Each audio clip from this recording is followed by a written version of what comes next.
thanks to Vienna there. A warm welcome to the channel, Monday the 3rd of April 2023. Thinking of buying a new car, thinking of an electric car, thinking of a Chinese brand like BYD.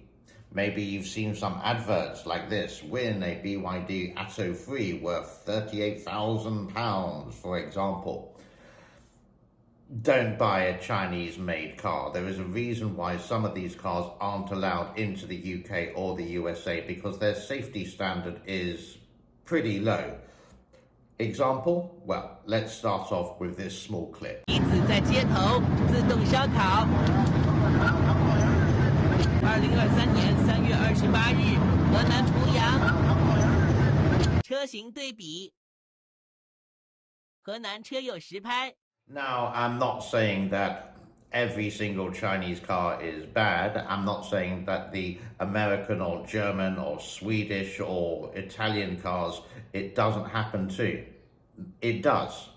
But it seems to happen more often to Chinese brand cars like BYD. There's other ones there as well, like Great Wall cars, for example.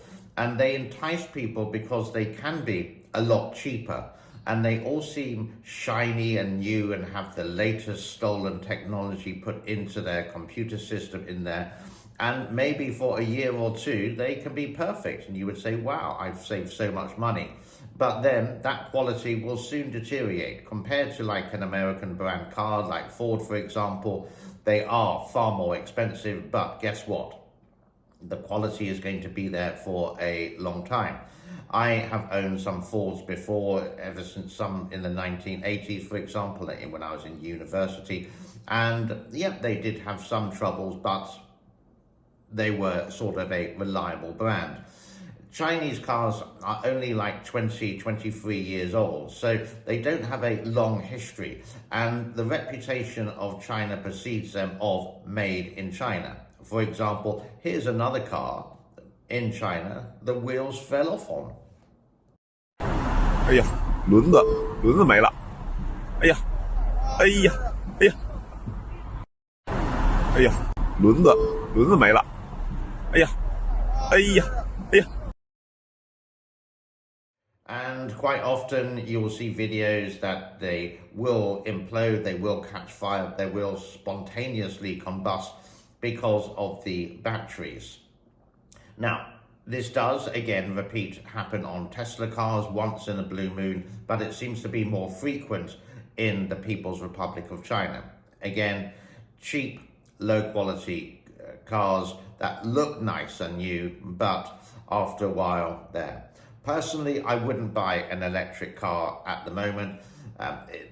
The reason being here, there's not any, or if any, charging stations in this country. So I'm going to be a petrol head and still use the gasoline car. Sorry to the environment. Until the batteries improve, until the safety improves and the distance improves and the charging improves, etc., etc.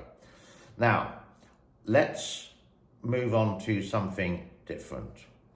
Before I finish this subject, if you want to find out more about this subject, please go to the link in the description below, because one of my friends on YouTube called Serpantza did a really good piece on this in more detail, so go and check that out on his YouTube channel. Now, it is time for something different.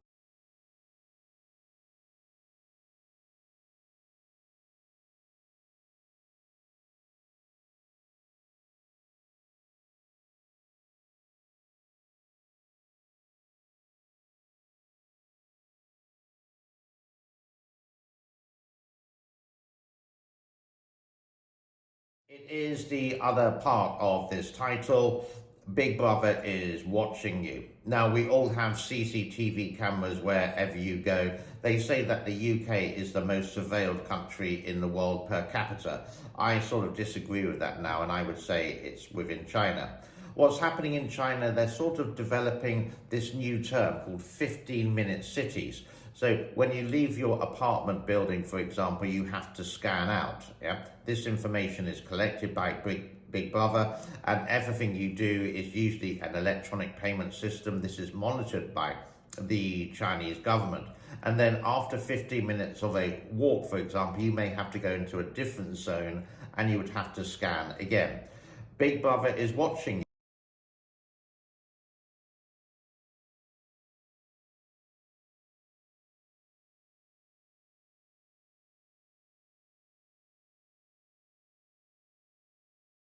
And when do they get the ID from you? Well, near enough, I could say within the first 6 months of birth.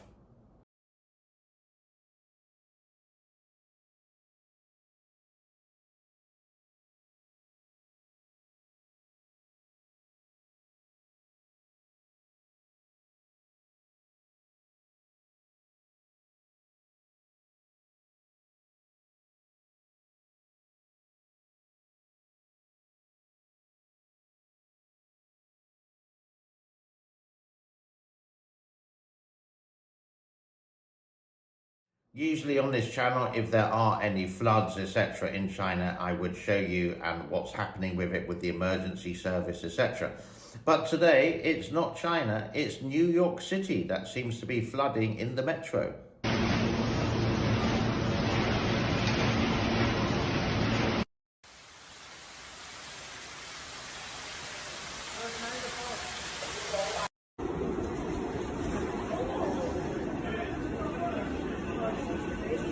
I think it's time for a break. We will be back.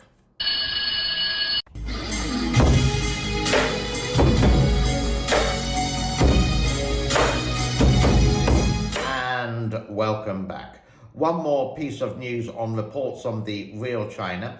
You may know the situation in Xinjiang. Xinjiang is in the northwest of China. Some people call it East Turkestan. Whatever, that's a different story entirely. And the Chinese government deny any wrongdoing of concentration camps. They call them re-education camps, and they seem to have strict control. And they deny everything what's happening in there, and they would send a lot of people there, and you would see people dancing, etc., etc. But the other side of this story, you may not believe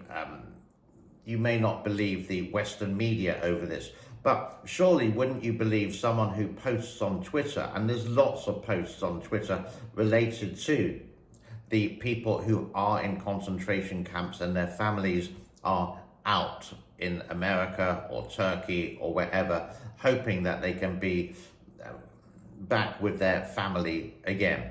This is just one example from one girl who's missing some of her family members. My name is Nafise Oğuz. I'm a Turkish citizen. I'm here to testify for my uncle Alım Abdikerim. Alım Abdikerim is an Uyghur and born on April 15, 1989. This is my uncle and his ID photo. On August 28, 2017, my uncle Alım Abdikerim was arrested from his home in Urumqi. After a few years, we learned that he was in a prison in Korla region. Since he was arrested for no reason, he's been in prison for 6 years. I demand the Chinese government to release my innocent uncle immediately. That is all I got for you for today. At the very end of this video, please do wait. There are some links to some other shows or other videos, and you can subscribe there as well. The like will help tremendously, and if you want to share this with your friends on your social media, please do so. It really helps me grow. So have an excellent day wherever you are, and if you do want to support me financially, all the money goes to the cats anyhow, related to their cat food, then all the links are in the description below. My name is James. This is the James N. Cooper Show. Have a great day. Bye-bye.